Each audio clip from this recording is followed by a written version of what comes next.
Welcome to Los Santos, the city of celluloid, sin, and cellulite removal.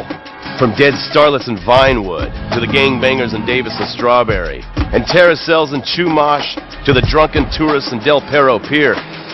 It's time to take a look inside this cesspit of destroyed dreams, drug-addled degenerates, and deluded desperados that make up this great city of lights. Hi, I'm decorated FIB agent Stephen Haynes. The FIB, the police department, and the sheriff's office are fighting a war out here every day in a city where dreams too often become wet with tears. The Los Santos docks.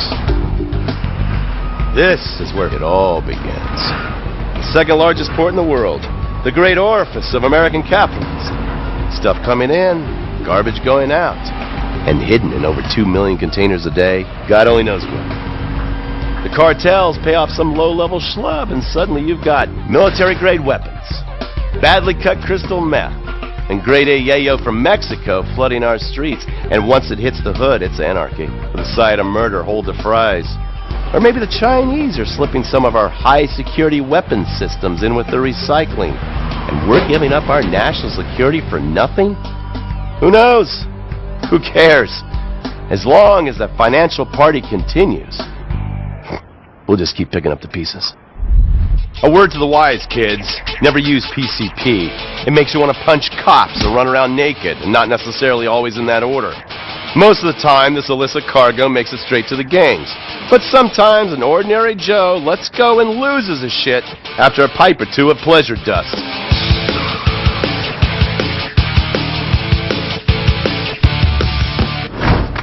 The Vagos, bloodthirsty Chicanos with a predilection for pain, papaya juice, and spicy plantains.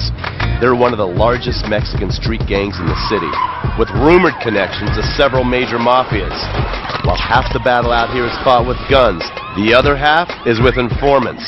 Sometimes you need to become the bad guys to bust the bad guys. All right, guys, let's go.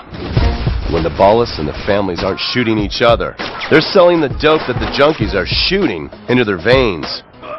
The families love sports almost as much as they love banging. Flashy, arrogant, competitive, and aggressive, they are lifelong bitter enemies of the ballas. Wearing the colors of the feud or the corkers, the families call themselves Gang Green. Of course, like all families, they love a good squabble. Subdivided into sets, such as the Chamberlain Gangsters or the Carson Avenue set, it turns out the families love shooting each other almost as much as they love shooting ballas. Now, the LSPD have had many run-ins with various family sets over the years. With the ballas, the FIB take a more community outreach approach. Hey guys, stay out of trouble now. Suck my d***, Steve f***ing Haynes. Now the ballas fly the colors of the Los Santos Panic, or the Boers, purple, because they are the bruise on the face of this city. While some thugs obviously prefer 4 wheels, other desperados prefer 2. Leather, exhaust, and drugs.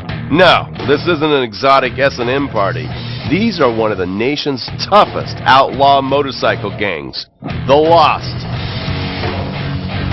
Rumors are they get a new tattoo for every person they stab. And it's definitely okay for your motorcycle mama to show her breast to your friends.